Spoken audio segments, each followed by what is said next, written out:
오늘 말씀은 다니엘서 2장 1절부터 18절까지입니다.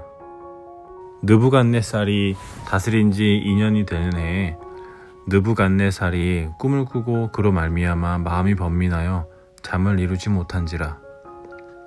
왕이 그의 꿈을 자기에게 알려주도록 박수와 술객과 점쟁이와 갈대 아술사를 부르라 말하매 그들이 들어가서 왕의 앞에 선지라. 왕이 그들에게 이르되 내가 꿈을 꾸고 그 꿈을 알고자 하여 마음이 번민하도다 하니 갈대아 술사들이 아람말로 왕에게 말하되 왕이여 만수무강하옵소서.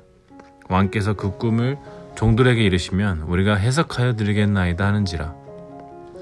왕이 갈대아인들에게 대답하여 이르되 내가 명령을 내렸나니 너희가 만일 꿈과 그 해석을 내게 알게 하지 아니하면 너희 몸을 쪼갤 것이며 너희의 집을 거름더미로 만들 것이요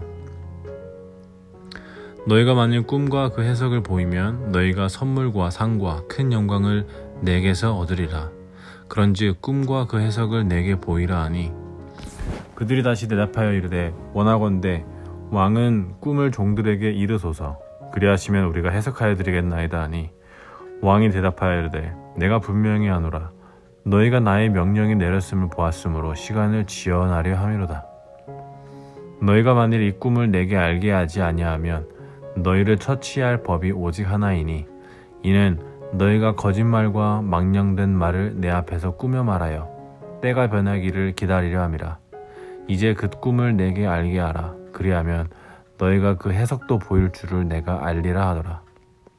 갈대아인들이 왕 앞에 대답하여 이르되 세상에는 왕의 그 일을 보일 자가 한 사람도 없으므로 어떤 크고 권력 있는 왕이라도 이런 것으로 박수에게나 술객에게나 갈대아인들에게 물은 자가 없었나이다. 왕께서 물으신 것은 어려운 일이라 육체와 함께 살지 아니하는 신들 외에는 왕 앞에 그것을 보일 자가 없나이다 한지라. 왕이 이로 말미암아 진노하고 통분하여 바벨론의 모든 지혜자들을 다 죽이라 명령하니라. 왕의 명령이 내림에 지혜자들은 죽게 되었고 다니엘과 그의 친구들도 죽이려고 찾았더라. 그때에 왕의 근위대장 아리옥이 바벨론 지혜자들을 죽이러 나가매 다니엘이 명철하고 슬기로운 말로 왕의 근위대장 아리옥에게 물어 이르되 왕의 명령이 어찌 그리 급하냐 하니 아리옥이 그 일을 다니엘에게 알림해 다니엘이 들어가서 왕께 구하기를 시간을 주시면 왕에게 그 해석을 알려드리리다 하니라. 이에 다니엘이 자기 집으로 돌아가서 그 친구 하나냐와 미사엘과 아사랴에게 그 일을 알리고 하늘에 계신 하나님이 이 은밀한 일에 대하여 불쌍히 여기사 다니엘과 친구들이 바벨론의 다른 지혜자들과 함께 죽임을 당하지 않게 하시기를 그들로 하여금 구하게 하니라. 아멘. 느부갓네살은 꿈을 꾸었습니다. 그런데 꿈을 꾸고 나니 좋은 꿈이 아닌 꿈으로 말미암아 마음이 번민하여 잠을 이루지 못하고 있었습니다. 마음이 번민하여를 히브리어로 보면 마음은 르아우로 영, 호흡, 성령이라는 뜻이 있습니다. 그렇기 때문에 느부갓네살이 꾼 꿈은 하나님께서 개입하신 꿈임을 알 수 있습니다. 또한 번민은 파암이라는 뜻으로 방해받다, 몰아내다, 재촉하다, 압박하다라는 뜻이 있습니다. 바로 하나님께서 느부갓네살의 꿈을 압박하시고 잠을 방해하시면서 재촉하고 계시는 것입니다.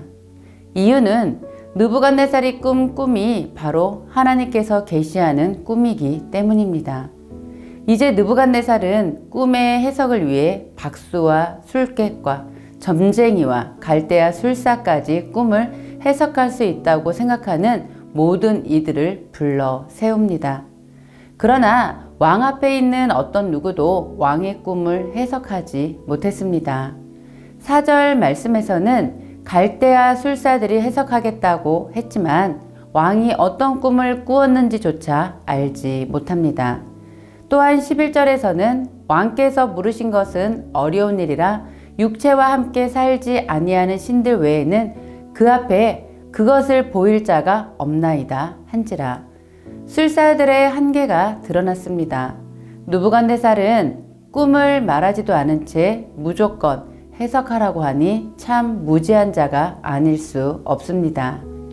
강대국의 왕이지만 하나님이 주신 꿈 앞에서는 완전한 무능의 모습이 드러납니다. 아무도 꿈을 해석할 수 없다는 말에 혼란스러워지고 성격이 무모하고 잔혹한 기질이 있는 느부갓네살 왕은 이제 모든 지혜자들을 죽이라 명령합니다. 왕의 명령을 통해 지혜자들은 죽게 되었고 다니엘뿐만 아니라 세 친구까지도 죽음에 몰리게 되었습니다. 이 모든 일들을 위해 하나님은 다니엘을 사용하고자 하십니다. 이제 하나님의 사람 다니엘은 이 모든 사실을 알고 잔혹하고 무모한 왕 앞에 용기를 갖고 믿음으로 나아가고자 합니다. 그리고 해석을 약속하며 시간의 여유를 벌고 허락받고 새 친구에게 달려갑니다. 죽음이 코앞에 있는 상황에서도 자신들이 처형당할 시간을 늦추고 다니엘은 친구들에게 기도를 요청합니다. 다니엘과 세 친구 하나냐, 미사엘, 아사랴는 여호와만을 섬기는 투철한 신앙인이었습니다. 다니엘은 하나님을 경외하는 친구들을 찾아 함께 기도했고 죽음 앞에서 두려움을 느낀 것이 아닌 기도를 담대하게 시작하였습니다. 하나님께서 놀라운 일들을 다니엘에게 행하실 것입니다. 하나님을 신뢰함이 크기에 다니엘은 그 순간 기도할 수 있었습니다. 다니엘 자신에게는 이 문제를 해결할 수 있는 능력이 없었습니다. 이 문제는 오직 하나님의 도우심만이 이 문제를 풀 수 있는 유일한 길이었습니다. 그는 하나님을 향하여 절박하게 기도하고 뿐만 아니라 자신의 친구들에게 도움을 요청하여 중보기도를 요청했던 것입니다. 우리의 손에는 어떤 일이든 해결할 능력이 없지만 하나님은 능력의 손으로 해결해 주십니다. 우리가 어려운 일이 닥쳐도 그 순간 하나님 앞에 엎드리고 이루어 가실 하나님을 신뢰하며 나아간다면 반드시 하나님은 해결해 주십니다. 그래서 우리 삶의 모든 문제를 해결하기 위한 유일한 길, 그것은 바로 기도의 길입니다. 그리고 우리는 언제나 하나님과 동행하며 기도의 길을 걸어가야 하겠습니다. 다니엘 앞에는 죽음에 처할 수 있는 고난이 있었습니다. 그러나 하나님의 행하심은 고난이 아닌 하나님 되심을 고난을 통해 드러내시는 분이십니다. 그 고난을 통해 우리는 더욱더 하나님 앞에 성장하는 시간이 될 것입니다. 그것이 바로 기도의 능력이지요. 믿는 무리들이 함께 서로를 위해 기도할 때 그 중보 기도의 힘은 우리가 생각하는 것보다 훨씬 놀라울 것입니다. 그렇기에 기도하기 위해 모이기를 힘쓰며 어려움이 있을 때 먼저 하나님을 신뢰함으로 기도의 자리에 나아가시는 저와 성도님들 되시기를 기도합니다.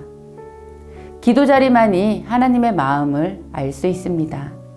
기도를 통해 하나님과 더 깊은 만남으로 우리의 모든 것을 하나님께 맡겨 드리시기를 기도합니다. 오늘 하나님 앞에 기도하고자 하는 것은 어떤 어려운 순간이 올지라도 하나님을 신뢰하며 기도의 자리로 나아가게 하여 주옵소서.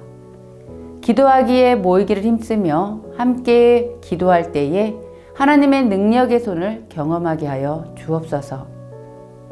기도할 것이 많으십니까? 그렇다면 주변에 함께하는 성도들에게 기도를 요청하십시오. 그리고 이 순간 하나님 앞에 무릎 꿇고 기도의 자리로 나아가십시오. 하나님께서는 놀라운 일들을 행하여 주실 것입니다.